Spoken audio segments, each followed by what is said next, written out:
잘 오셨습니다. 자, 오늘은 여리고성 함락 작전, 이런 제목으로 말씀의 은혜를 나누고자 합니다. 이스라엘은 요단강을 건넌 후에 가나안 정복의 첫 번째 관문인 여리고성과의 전쟁을 앞두고 길갈이라는 곳에다가 진을 쳤습니다. 자리를 잡은 거죠. 그곳에서 전쟁을 준비합니다. 여러분, 이스라엘은 여리고성과의 전쟁을 위해서 무엇을 준비했습니까? 무엇을 하였습니까? 아이러니하게도 이스라엘은 군사훈련을 한다든지 아니면 싸울 만한 무기를 재정비하거나 아니면 참모진들이 함께 모여서 머리를 맞대고 필승 전략을 세우는 그 어떤 움직임도 없었습니다. 단지 그들이 했던 것은 광야길을 걷는 동안 40년 광야길을 걸어오는 동안 하지 못했던 할례 예식을 시행했습니다. 할례식을 거행합니다. 그런 다음에는 유월절 절기를 지켰습니다. 자, 여호수아 5장 4절과 5절인데요. 우리 두 절 말씀 보면서 같이 읽습니다. 여호수아가 할례를 시행한 까닭은 이것이니 애굽에서 나온 모든 백성 중 남자 곧 모든 군사는 애굽에서 나온 후 광야길에서 죽었는데 그 나온 백성은 다 할례를 받았으나 다만 애굽에서 나온 후 광야길에서 난 자는 할례를 받지 못하였습니다. 여러분, 홍해를 건너왔던 출애굽 1세대 중에서 단 2명을 제외한 나머지 모두는 광야길에서 죽고 말았습니다. 그 2명이 누구입니까? 여호수아와 갈렙이었죠. 그리고 이제 약속의 땅 가나안 정복을 앞둔 상태에서 하나님은 적들과 대치하고 있는 그 위험한 순간임에도 불구하고 여호수아에게 명하시기를 광야에서 태어난 출애굽 2세대에게 할례 의식을 시행할 것을 명령하십니다. 그때 여호수아는 앞뒤 재지 않고 이것저것 따지지 않고 하나님의 이 명령 앞에 어떻게 했습니까? 순종했습니다. 아시는 것처럼 남자들이 할례를 받으면, 즉 이 포경 수술을 하면 며칠간은 꼼짝없이 누워 있어야 합니다. 받아보신 분들은 아실 거예요. 거동하는 게 쉽지 않습니다. 닿을 때마다 고통이 있거든요. 그러니까 꼼짝없이 그냥 누워 있는 거예요. 더군다나 지금은 어떤 상황이었습니까? 전시 상황입니다. 이러한 합리적인 이유를 대면서 합당한 이유를 핑계 삼아서 할례를 행하라는 하나님의 명령에 반대할 수도 있었죠. 충분한 이유가 되니까. 그러나 여호수아는 한치의 망설임도 없이 하나님의 명령이 떨어졌을 때 즉시 순종합니다. 왜냐하면 하나님의 말씀이었기 때문이죠. 하나님의 말씀이었기 때문에 내 생각이 중요한 것이 아닙니다. 하나님의 말씀이기 때문에 여호수아는 순종합니다. 자, 여호수아는 그의 경험상 하나님의 말씀은 항상 옳았고 항상 최선이었으며 또 그 말씀 앞에 순종하는 것이야말로 형통의 비결임을 누구보다도 잘 알고 있었습니다. 여호수아서 1장 8절은 이렇게 말씀합니다. 이 율법책을 내 입에서 떠나지 말게 하며 주야로 그것을 묵상하여 그 안에 기록된 대로 다 지켜 행하라. 그리하면 내 길이 평탄하게 될 것이며 내가 형통하리라. 그 율법의 말씀이 하나님의 말씀이잖아요. 여러분, 이스라엘의 모든 장정은 전쟁을 앞둔 다급한 상황에서 할례를 받았습니다. 그 상처가 나을 때까지, 그 상처가 아물 때까지는 무방비 상태로 무작정 기다려야만 했습니다. 여호수아서 5장 8절 말씀에 기록합니다. 그 모든 백성에게 할례를 행하기를 마침에 백성이 진중 각 처소에 머물며 낫기를 기다렸다고 했습니다. 각자 자기 처소에 들어가서 이것이 다 아물 때까지 기다렸다는 것이죠. 자, 만일 이 같은 소식이, 이 같은 사실이 적들에게 노출이 된다면, 그래서 여리고 성의 군사들이 선제 공격을 해온다면 이스라엘은 속수무책으로 당할 수밖에 없는 그런 상황입니다. 이보다 더 난감한 일이 어디 있겠습니까? 하나님께서 무리수를 두면서까지 이스라엘에게 할례 예식을 행하라고 강조하신 명하신 이유가 무엇일까요? 그들의 정체성을 확실하게 각인시켜 주시기 위해서입니다. 즉 할례의 표식은 하나님의 거룩한 백성임을 증명해 줍니다. 그것을 보면서 이 사람은 하나님의 백성이구나, 하나님의 선택받은 하나님의 자녀이구나, 이것을 각인시켜 주는 것이죠. 영적인 신분증과 같은 그런 역할입니다. 만일 성도로서의 정체성이 분명치 않은 상태에서 가나안 땅을 정복을 하거나 또 세상에서 성공하고 출세한다면 아마도 얼마 지나지 않아서 저들의 공격과 유혹 앞에 맥없이 무너지고 또 그들과 타협할 것은 불을 보듯 뻔합니다. 승리의 기쁨은 오래가지 않습니다. 구약의 할례가 신약의 세례로 이어집니다. 세례는 옛 사람의 죽음과 새 생명으로의 거듭남을 의미합니다. 죄를 씻고 하나님의 사람으로 다시금 태어나는 뜻깊은 의식이 바로 세례입니다. 자, 그렇다면 구약의 할례와 신약의 세례는 어떤 공통점이 있습니까? 먼저는 하나님의 자녀임에 대한 증표입니다. 할례를 받은 자, 세례를 받은 자, 하나님의 자녀임을 증명해 줍니다. 그리고 약속의 땅인 가나안과 또 믿음의 공동체인 교회의 공식적인 구성원이 되기 위한 통과 의식입니다. 할례를 받은 자가 이스라엘 공동체의 한 일원이 되는 것이고 세례를 받은 자가 몸된 교회의 공식적인 성도가 되는 것이죠. 자, 그래서 지금도 교회에서 세례를 받지 않으면 교인의 총회격인 공동의회에 참여할 수 있습니까? 없습니까? 참여할 수 없습니다. 선거권도 주어지지 않습니다. 정식 회원이 될 수가 없는 것이죠. 그러므로 세례는 너무나 중요한 의식입니다. 여러분 어떻습니까? 성도로서의 정체성이 분명하십니까? 나는 하나님의 거룩한 자녀이고 나는 택함받은 하나님의 백성임에 대한 이 같은 확신이 여러분의 심령 가운데 있습니까? 하나님이 저희에게 기대하시는 것은 세상에서의 성공, 세상에서의 출세, 세상에서의 행복이 아니라 세상과의 구별된 모습인 줄로 믿습니다. 얼마나 세상과 구별되어 살고 있는가가 하나님의 관심사입니다. 또 하나님께서 저희에게 바라시는 것은 한 번뿐인 단회적인 육신의 할례가 아니라 한 번 그저 세례받은 것으로 끝나는 것이 아니라 매일같이 반복해서 받아야 하는 마음의 할례가 되는 거죠. 마음의 할례를 매일같이 받아야 한다고 말씀하십니다. 자, 이 같은 내용이 로마서 2장 28절과 29절 말씀에 기록이 되어 있습니다. 우리 보면서 우리 같이 읽습니다. 시작. 무릇 표면적 유대인이 유대인이 아니요 표면적 육신의 할례가 아니니라. 오직 이면적 유대인이 유대인이며 할례는 마음에 할지니 영에 있고 율법 조문에 있지 아니한 것이라. 그 칭찬이 사람에게서가 아니요 다만 하나님에게서니라. 아멘. 마음의 할례가 무엇입니까? 저희는 이미 예수님을 믿어서 하나님의 자녀가 되었습니다. 그죠? 믿음을 선물로 받아 하나님의 자녀가 된 것이죠. 자, 저희 안에는 그럼에도 불구하고 아직까지 끊어버리지 못한 옛 사람의 나쁜 습성들, 습관들이 여전히 자리하고 있습니다. 이미 믿음을 가지고 하나님의 자녀가 되었는데도 여전히 우리 안에는 예수 믿기 이전에 가지고 있었던 그런 못된 습성들이 우리 안에 남아 있습니다. 그래서 그것들을 단순 반복 지속적으로 계속해서 끊어버리고 뽑아내는 그런 작업을 해야 하는데 그것이 바로 마음의 할례입니다. 성령의 검 하나님의 말씀을 가지고 저희의 심령을 수술해야 합니다. 저희의 죄악의 쓴뿌리와 또 우리 안에 있는 온갖 세상적인 잡초들을 성령의 불로 불태워야 합니다.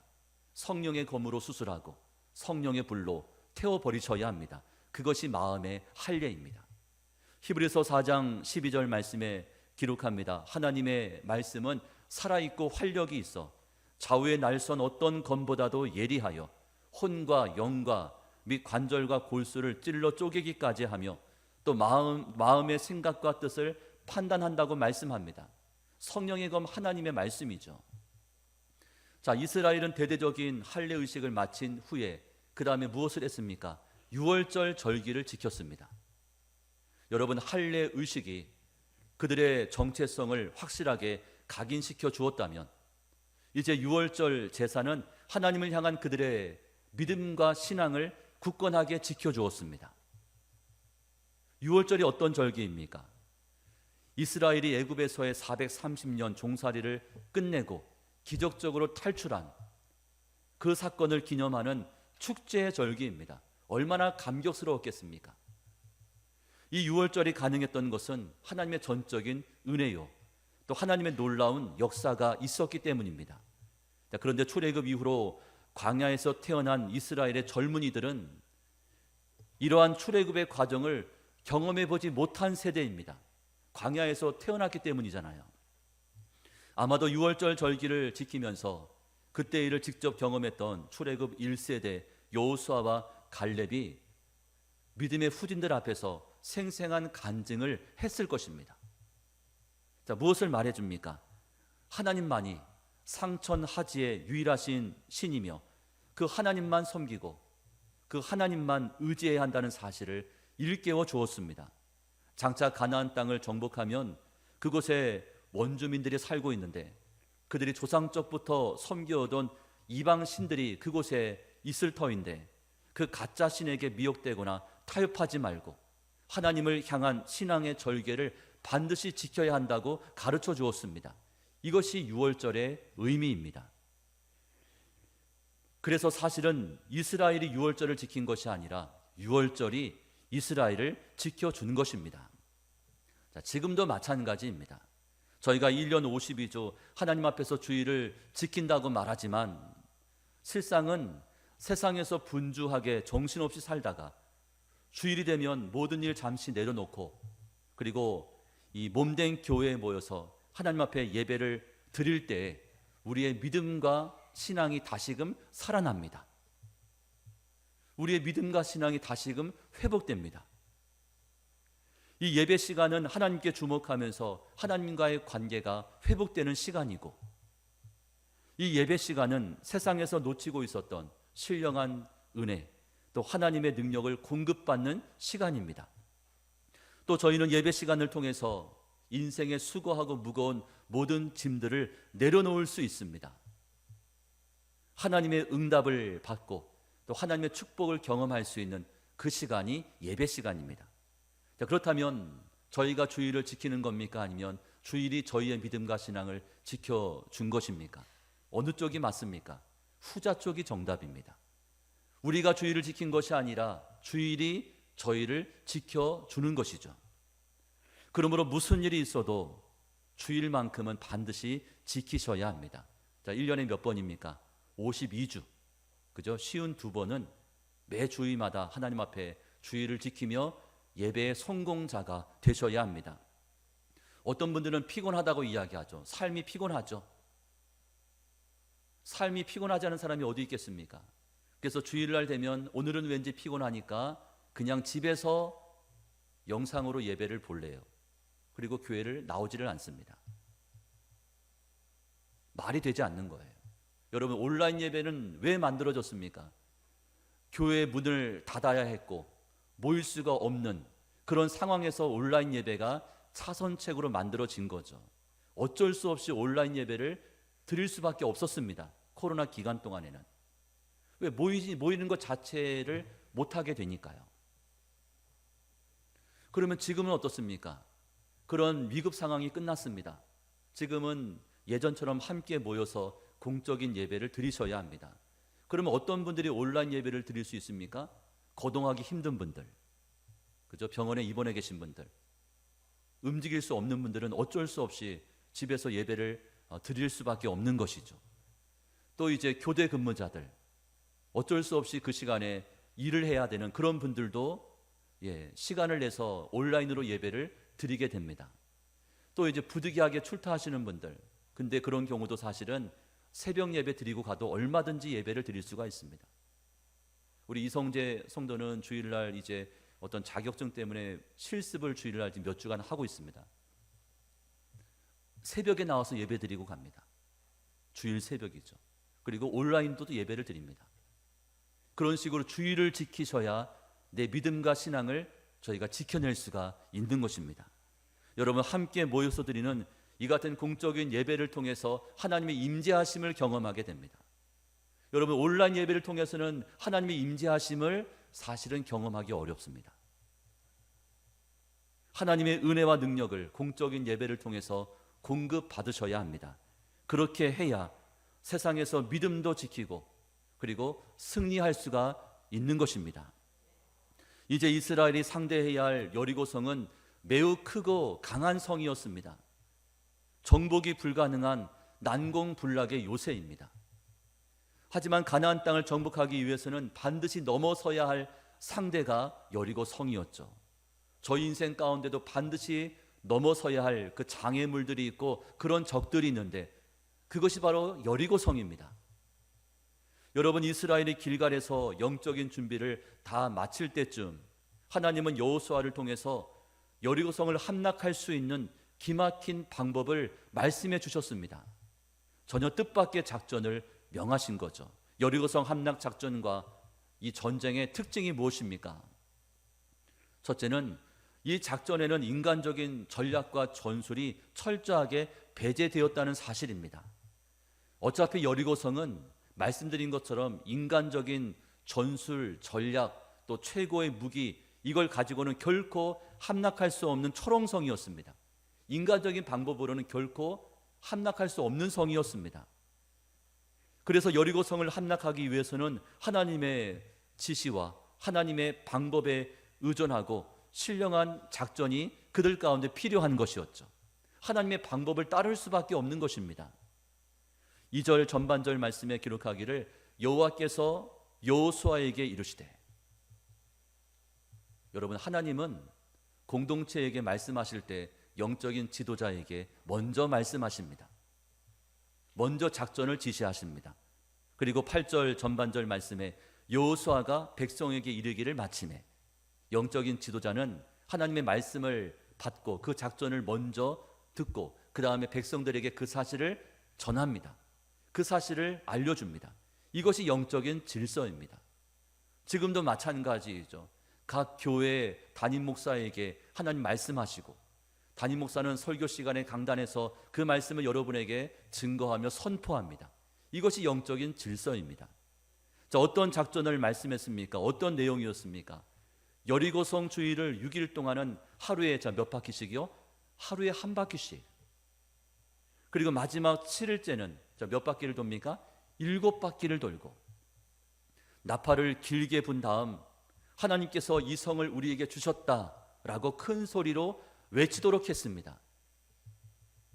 이것이 하나님께서 말씀하신 필승 전략입니다. 자, 인간적인 관점에서 이 작전을 한번 살펴보면 어떻습니까? 왠지 모르게 허술해 보이죠. 허접해 보입니다. 어떻게 그것 가지고 이 성이 무너져? 이게 말이 돼? 말이 안 되는 거예요. 인간적인 생각에는 말이 안 됩니다. 과연 이 작정대로 이제 하루에 6바퀴 돌고 마지막 날 7바퀴를 돌면 그리고 고함을 지르면 이 성이 와르르 무너져 내릴까? 의구심이 생깁니다. 여러분, 하지만 누가 뭐라 해도 이 작전은 누가 말씀하신 작전입니까? 하나님께서 말씀하신 거죠.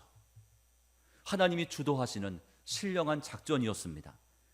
이처럼 수많은 인생의 전쟁을 지금도 겪고 있는 저희는 이 사실을 간과해서는 안 됩니다. 여러분, 육신의 전쟁이 아니라 영적인 전쟁입니다. 영적인 전쟁은 인간적인 방법 가지고는 이겨낼 방법이 없습니다. 신령한 작전이 필요합니다. 인생의 전쟁이 곧 영적인 전쟁임을 저희는 기억해야 합니다. 여러분, 인생의 전쟁을 겪고 있지 않습니까? 크고 작은 일들을 만나고 있지 않습니까? 왜 그 문제가 해결되지 않습니까? 인간적인 관점으로 접근하기 때문이에요. 영적인 작전이, 영적인 은혜가, 영적인 능력이 필요한 것입니다. 그래서 저희에게는 하나님의 신령한 은혜와 작전이 날마다 필요하다는 사실이죠. 두 번째, 이 전쟁에는 하나님께서 직접 개입하셨습니다. 2절 중반절 말씀에 보면 보라, 내가 여리고와 그 왕과 용사들을 내 손에 넘겨주었으니. 자, 누가 넘겨주었다고 말씀합니까?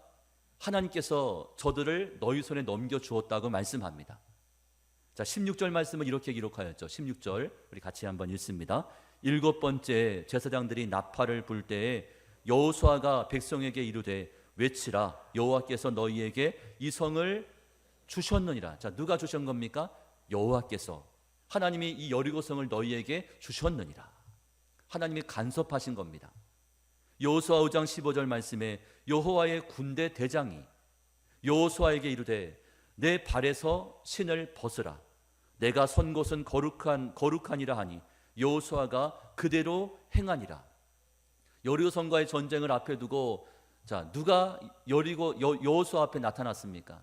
여호와의 군대 대장이, 하나님의 군대 사령관이 여호수아 앞에 나타나게 되는 거죠. 하나님의 군대 대장이 왜 나타났습니까? 이 전쟁을 감당하기 위해서 하나님이 간섭하신 거죠. 사무엘상 17장 말씀에 다윗이 골리앗과의 싸움을 앞에 두고 이렇게 외쳤습니다. 여호와의 구원하심이 칼과 창에 있지 아니함을 이 무리에게 알게 하리라. 전쟁은 여호와께 속한 것인즉 그가 너희를 우리 손에 넘기시리라. 칼과 창에 달려있지 않다는 거예요. 무기에 달려있지 않다는 거죠. 전쟁은 여호와께 속한 것이기 때문에 하나님께서 함께 하시면 그 어떤 전쟁에서도 우리는 승리할 수 있다는 그런 외침이었습니다. 특별히 여호수아 6장에는 7이란 숫자, 7이란 숫자가 여러 번 나옵니다. 7 제사장, 7 나팔, 7째 날, 7바퀴. 이 7이란 숫자가 여러 번 등장하죠. 이처럼 성경에서의 7은 7은 거룩한 수, 완전수, 하나님의 숫자입니다. 그러므로 인생의 전쟁에서 승리하려면 나를 대신하여 싸워주시는 나의 하나님, 나의 그 하나님을 철저하게 의지하고 하나님만 신뢰해야 하는 줄로 믿습니다. 세 번째, 하나님은 이 전쟁을 통해서 이스라엘의 믿음을 시험하셨습니다. 믿음장으로 알려진 히브리서 11장에서는 여리고성 이 함락되는 그 원인을 어떻게 설명해 주고 있냐면 11장 30절 말씀에 이렇게 기록하였죠. 믿음으로 7일 동안 여리고를 도니 성이 무너졌으며. 자, 어떻게 성이 무너졌다고 했습니까? 믿음으로 말씀 앞에 순종하여 7일 동안 성을 돌았더니, 몇 바퀴를 돌았습니까? 13바퀴를 돌았죠. 그랬더니 성이 무너졌다고, 그렇게 그 사건을 아주 간결하게 설명해 줍니다. 엄밀히 말해서 여호수아를 비롯한 이스라엘 백성들에겐 하나님을 향한 믿음이 있었기 때문에 그 여리고성을 무너뜨릴 수가 있었습니다. 그러므로 믿음은 구원의 시작이고 믿음은 승리의 비결입니다.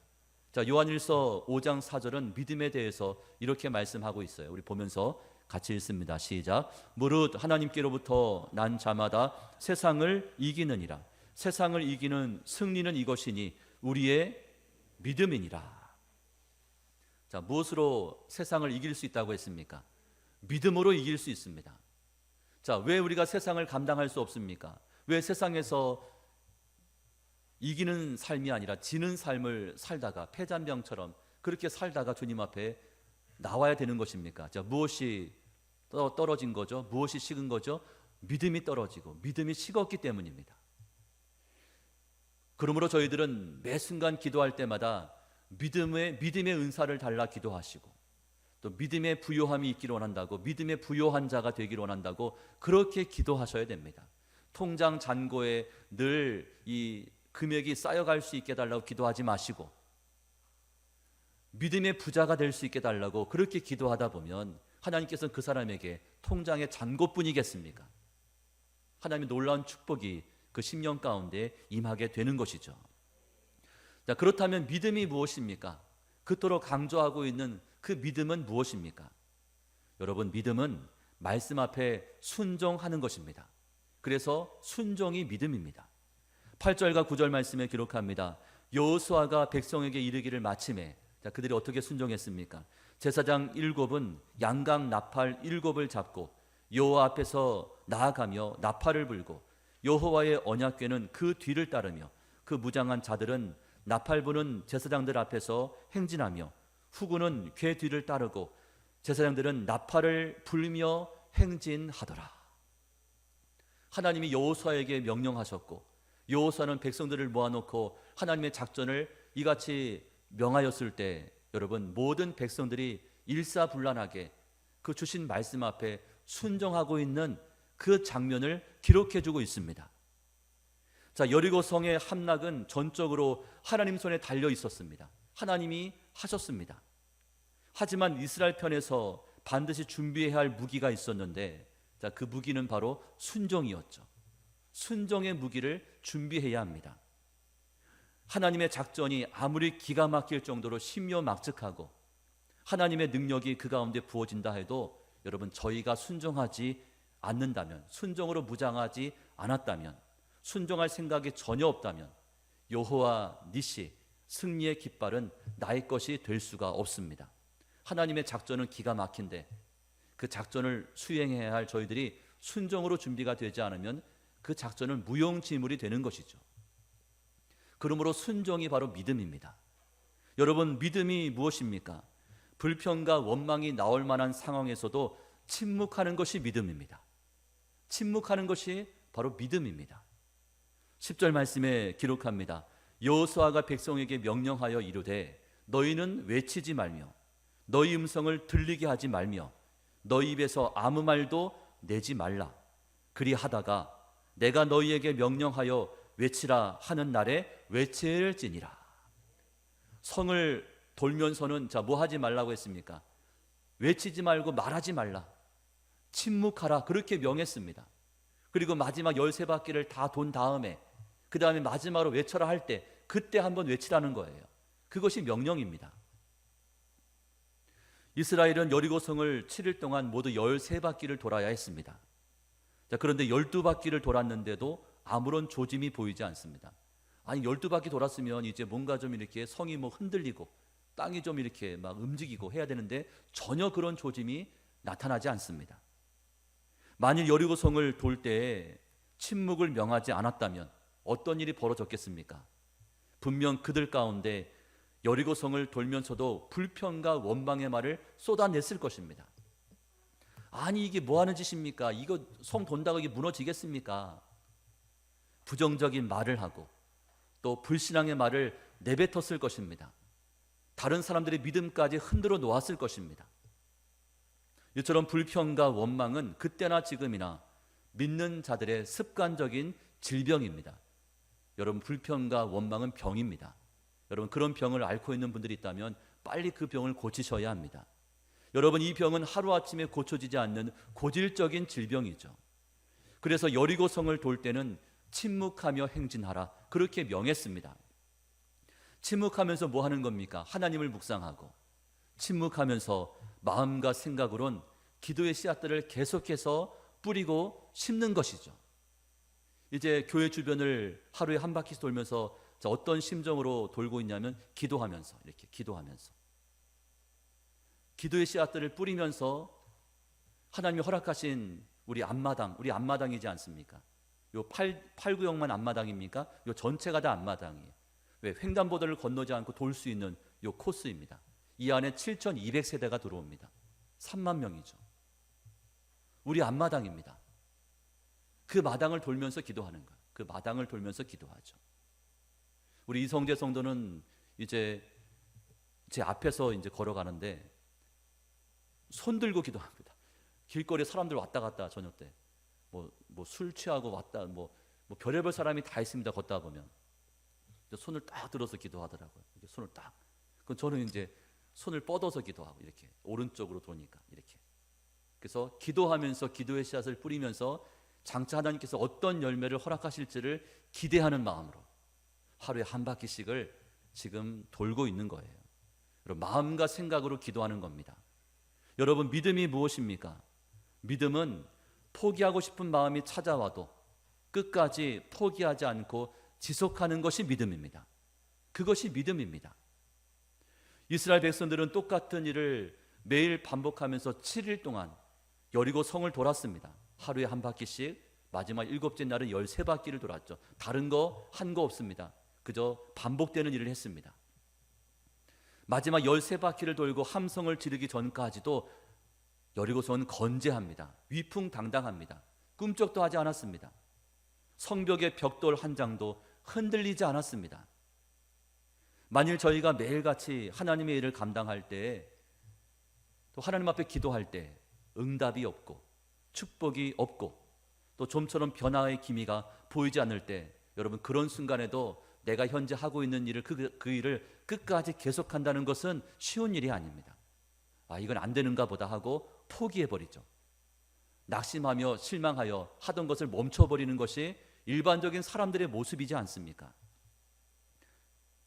그러나 여호수아와 이스라엘 백성들은 끝까지 그 책임을 완수합니다. 포기하지 않았습니다. 여러분, 오직 믿음을 가진 사람만이 그 일을 포기하지 않고 그 일을 끝까지 감당할 수가 있습니다. 왜냐하면 하나님을 믿기 때문입니다. 하나님의 말씀이었기 때문이죠. 믿음이 있으면 끝까지 할 수가 있습니다.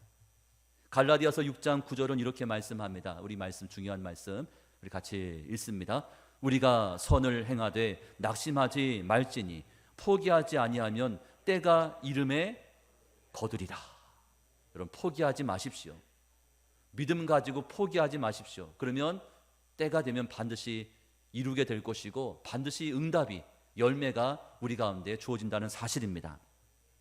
자, 하나님은 어째서 이스라엘에게 여리고성을 한두 바퀴가 아니라 그냥 쉽게 한두 바퀴만 돌면 내가 이것을 무너뜨려 줄 것이다, 그렇게 말씀하지 아니하시고 이 번거롭게 7일 동안 뭐 이렇게 돌라고 말씀하셨을까? 여러분, 한두 바퀴는 믿음이 없어도 얼마든지 돌 수 있습니다. 그렇죠? 믿음이 없어도 뭐 한두 바퀴 도는 거야 이건 쉽게 할 수 있죠. 누구나 할 수 있습니다. 하지만 7일 동안 똑같은 것을 매일같이 반복해서 한다는 것은 이게 쉬운 일이 아닙니다. 믿음이 있어야 가능한 것이죠. 그래서 포기하지 않고 낙심하지 않고 끝까지 감당하는 것이 바로 믿음입니다. 이제 말씀을 맺습니다. 하나님은 저희에게도 새해 첫날부터 교회 주변 지역을 하루에 한 바퀴씩 돌면서 기도할 것을 명하셨습니다. 이것은 재개발 지역에 속한 저희 교회가 감당할 수 있는 가장 최선의 작전인 줄로 믿습니다. 신령한 작전이죠. 목사는 그게 무슨 보탬이 되겠습니까? 인간적인 생각으론 보탬이 안 되죠. 이게 뭐 하는 짓입니까? 이게 돈다고 해서 이게 뭔 일이 벌어집니까? 여러분, 여리고성이 무너졌습니다. 여러분, 하나님의 말씀을 믿으십니까? 여리고성이 무너져 내린 거죠. 백성들이 한 것은 아무것도 없어요. 그냥 도는 것밖에 없었습니다. 자, 뭐 하면서 돌았습니까? 기도하면서 돌았죠. 때가 되어서 그 기도가 이 같은 응답으로 주어졌다는 사실입니다.